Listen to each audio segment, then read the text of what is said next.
What's up, everybody? Welcome back to the channel, and if you're new, again, I'm sorry. I'm just kidding.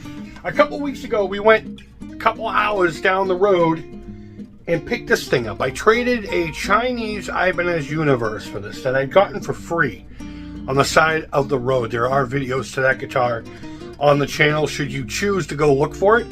I just didn't want to play with I really just didn't want to play with the Floyd. And this came up, so I said, hey, you want to trade? That dude said, super de duper. Now, I'm not going to lie, I wasn't expecting too much. I was expecting a somewhat playable guitar that I can modify. And modify, we will. We absolutely will. But I have to say this right now. I am pleasantly surprised by this guitar. This guitar is about a bajillion times better than I even anticipated. Probably way better than it deserves to be. So I don't know what kind of seller this thing was bought from. I don't know if they try to make exact replicas with some, tweaks here and there. But I got to tell you, it rings out. It plays great. Now, there are some interesting, definitely Chinese factory quirks to it, and we'll get to that. But also, please keep in mind, this isn't the type of video I'm used to doing. I'm not I keep mentioning Trogley. It's one of my favorite channels of all time, him and Red Letter Media. I'm not going to do an in-depth thing like him. We will look into the back cavity and stuff like that. And honestly, I haven't even looked in the truss rod cover. I don't even know if there's a truss rod in the thing, but you know what? I'm going to let Sleeping Dogs lie for now. But overall, I'm wicked happy with this, and I can't wait to upgrade the electronics. We'll go section to section. I'll do my best to describe, what's going on and my experience with it. And hopefully I'll make a quality video for you. I can't guarantee you this is what you'll get if you order something from China, but at least it's another example out there for you to make an informed decision. Would I suggest you actually doing something like this? That's between you and your conscience. I don't know if I've played with the idea of doing it, and I think I'm okay with it at this point. But try to get it without the logo.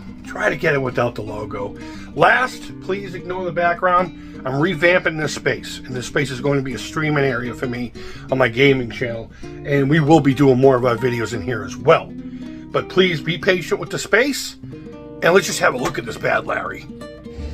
Starting at the headstock. Great looking headstock. It's the shape I'd like it to be. They did a good job there. Tuners.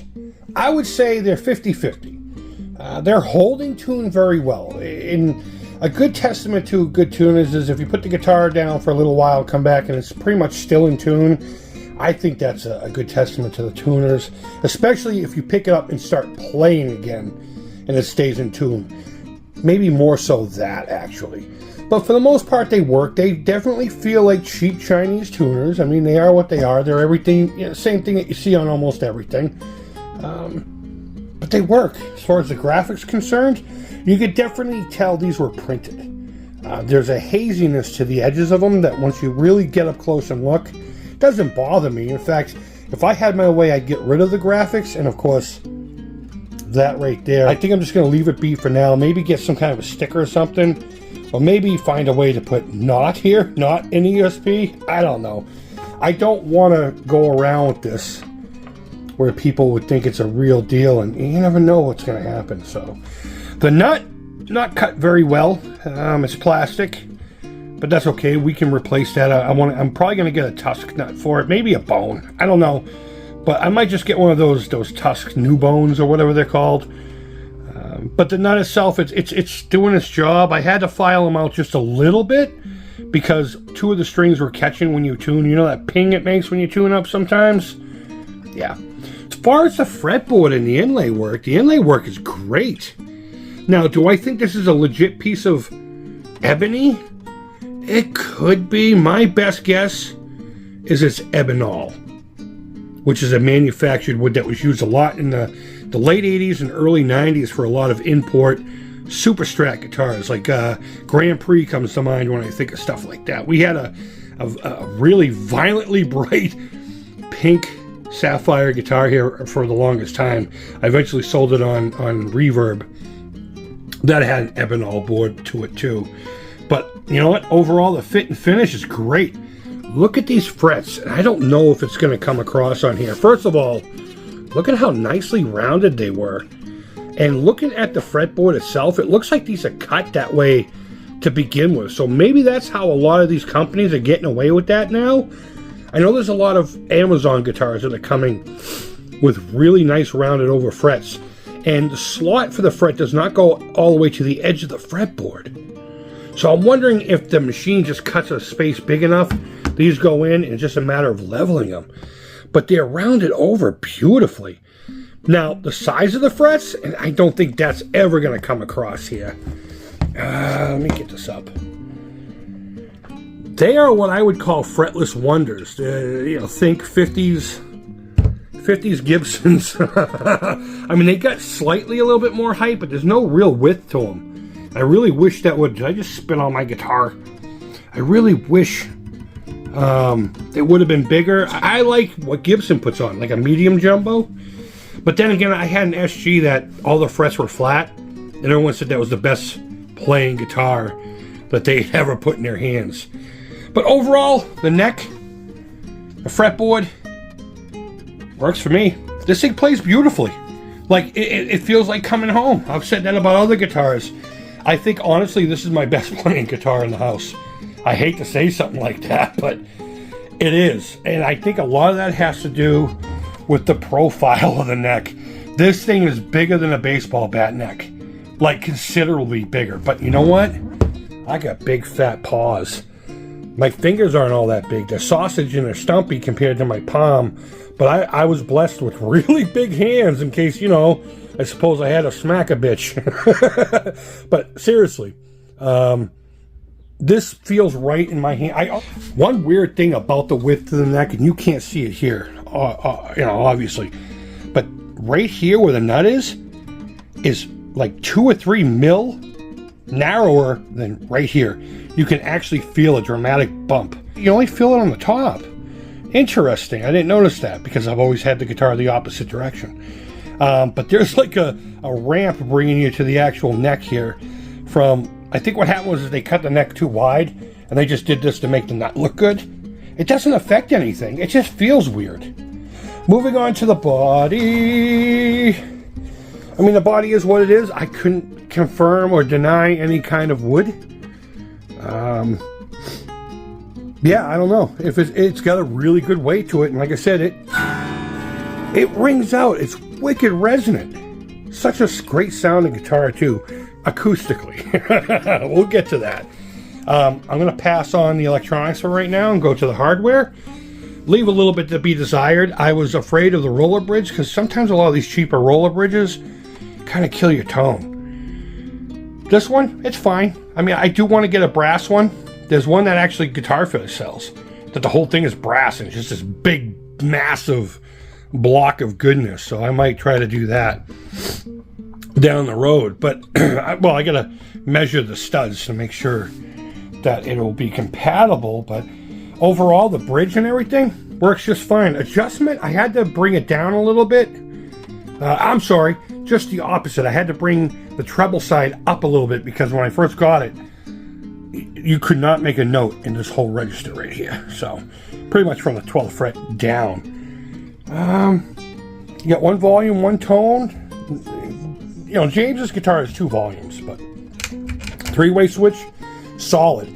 I will be replacing these though. They're not, excuse me, very good. They taper well, but the tone knob does a weird thing. You'll hear in the playing sample, it does something weird, and same with the volume. The volume is like, if you go like in the middle, the guitar has a completely different thing going on, volume-wise and tone-wise. The electronics are junk. How about that?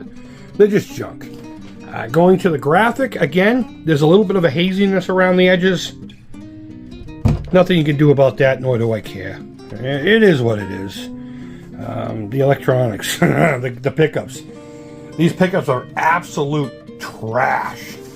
They are probably the worst microphonic pickup I have ever used.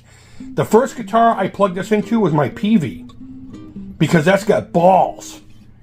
And unfortunately, I thought my PV was dying. It made noises that have been lingering in my friggin' nightmares since I've done it. So I plugged in other guitars to make sure it wasn't the amp, and absolutely everything else performed as it should. So these have to go. So the playing samples, unfortunately, are going to be in a low watt tube amp, and I will put a drive in front of it, the Haunted House drive. Don't know anything about that. There is a video about it.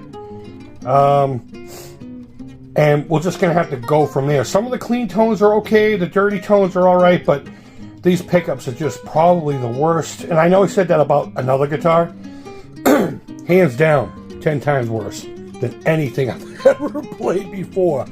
Strap buttons? Strap buttons are great, and they have nice grip to the what do you call it? Strap.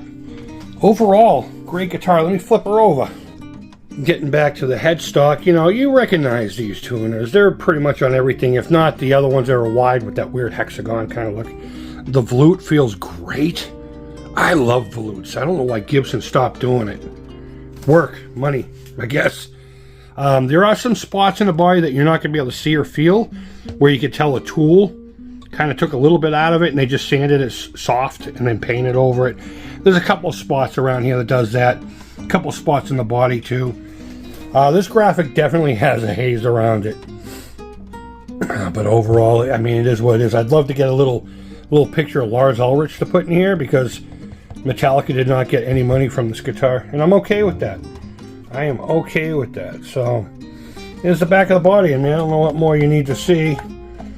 There's the battery cover. Let me open this thing up and I'll show you what's inside. Look at this. Look at all the room in here. I want to put a kill switch right here with an orange LED. And then, I mean, we get the battery already, you know. There's a Seymour Duncan set that I really like to put in this, and we'll get to that when we get to that. But look at all this room. There's room for all kinds of fun stuff in here, which I'll probably ignore. So just, you know, so you know, I'm going to be running into my Haunted House Trick or Treat drive. I got a video about this, so if you want to know more about it, by all means go there. It was kind of a kit pedal that my friend put together for me, and then had this custom graphic put on. And by the way, today is National Dracula Day, the day I'm filming. So, happy National Dracula Day. And we'll be going into my Studio 10 by Blackstar. Very simple controls. We're going to be running it clean at first, and maybe I'll do a combination of the pedal and the drive. Alright, here we go. Starting with the bridge pickup, everything on 10. Mind you, I have not done any kind of setup or intonation on this thing. I just wanted to play it as I received it. These are still the same strings as well. So keep that in mind when I'm playing chords. It's tuned. It's just not in intonation, so to speak. So back to the bridge pickup.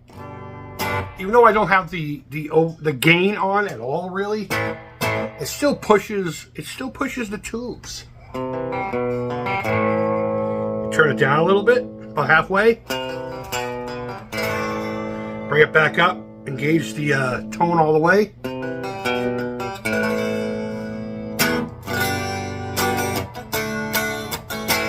I will say this, though. I will say this. Clean. This thing does have some merit to it. We'll get rid of the tone there.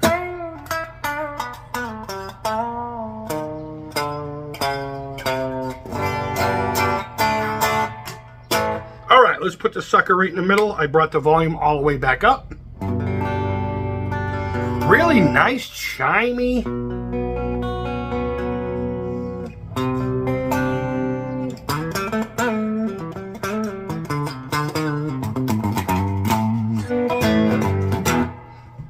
There's a hollowness to it. Does that make sense? I could totally see this being useful for a whole bunch of different scenarios, but alright, so I'm going to engage the tone about 50%. Let me bring it back out. Back on. Very subtle. Very, very subtle. In fact, let me push it all the way now. And for all I know, it just might not be hooked up properly. I don't know. But it doesn't really do too much. It basically, it takes the grit off of it. It just takes the hair just a little bit off. Let's go to the neck pickup. Full blast on everything.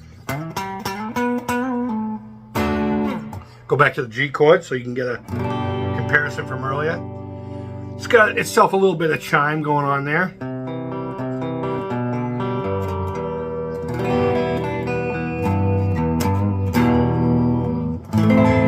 Bring the volume down a little bit, clean it up.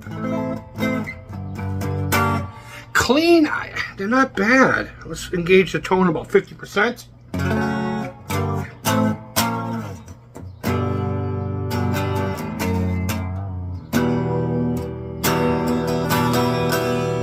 All the way, so you really hear it there.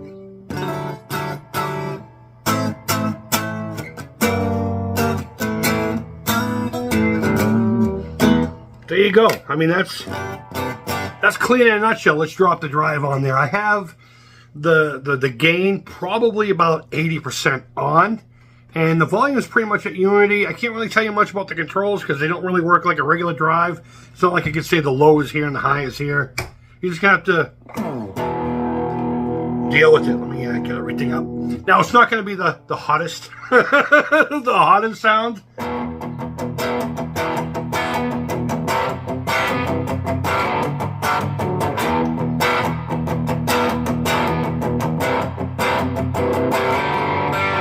That was the bridge pickup, by the way. Everything completely out.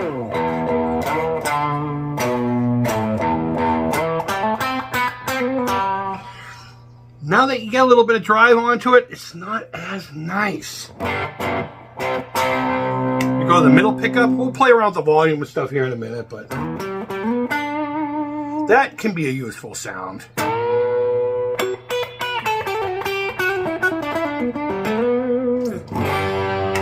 Neck pickup.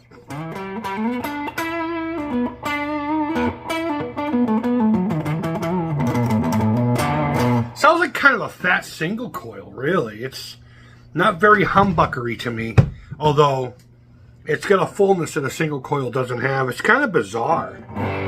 So let me put it back in the bridge. It sounds okay, but it leaves a lot to be desired. We're on the bridge still. Bring the tone in. That's where it shines. If you put the tone all the way, I never know to say up or down. Take it away from where you normally play. Go all the way. It just brings something to it.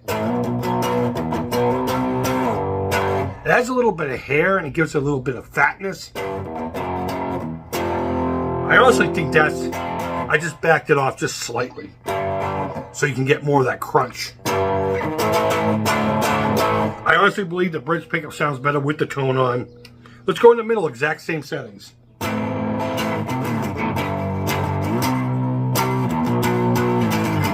Very, very useful grunge. Very good grunge tone. That was in the middle, now we're on the neck. Everything is the same.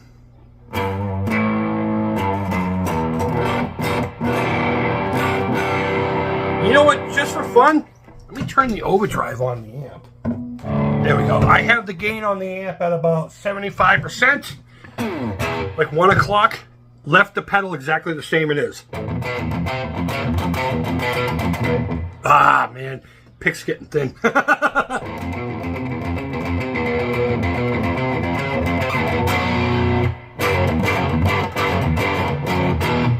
Either that or I just can't play. This is the bridge pickup, by the way.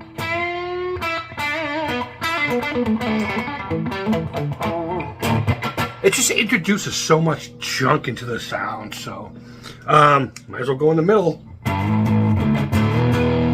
That's pretty cool. That's very like corrosion of conformity. It's like almost Doom. Actually, I kind of like that. Holy hell. That's in the middle. It's in the middle position.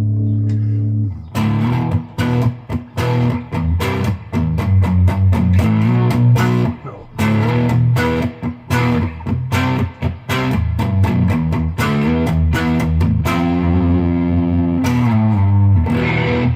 And neck. Everything's on 10.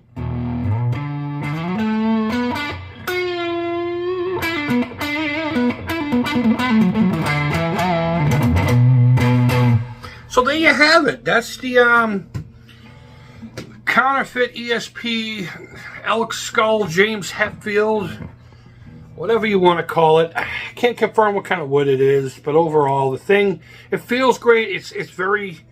It rings very well for what it is. And I could not be happier. Like, legit, I could not be happier than I am with this guitar right now. And I have a feeling that this one might be here to stay. Throw me some suggestions for what kind of pickups. I don't want to go active. And I absolutely do not want to put Hetfield sets in here. I don't want any Het set. Don't want any EMGs. I want to go my own direction with this thing. I don't want it to be... I know that the image of it screams James Hetfield. But, yeah, I don't know. There's just something about it that makes me not nervous, but... Turn the pedal off. See what that does. Yeah, it still sounds gross. There you have it. Whether or not I did justice to a review or not, I don't know. I'd rather just sit here, play it, and chat with you. Guys, thank you for watching. I really do appreciate it.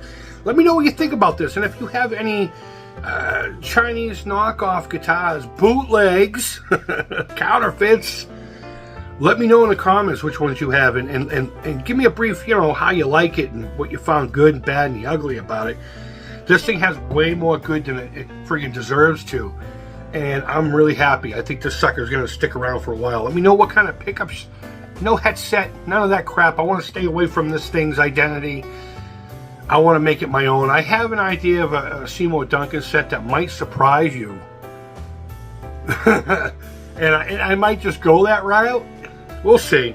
But if you have any suggestions of non-active pickups that you would suggest for in here, let me know in the comments, and maybe I'll go that way. I don't know. And I really can't give you an idea of when we'll get this going, because I want to get the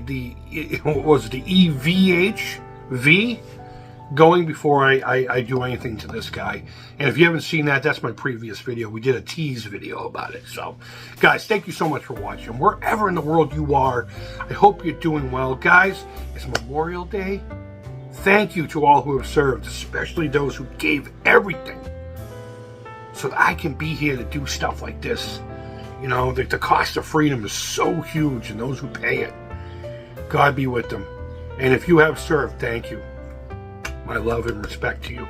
Guys, up, down, it's all positive to me. Hit the buttons, the ding, ding, ding. Not necessary, but I would appreciate it. And until next time, take care and keep it real. And bye-bye. Thanks for watching, guys. I really appreciate it.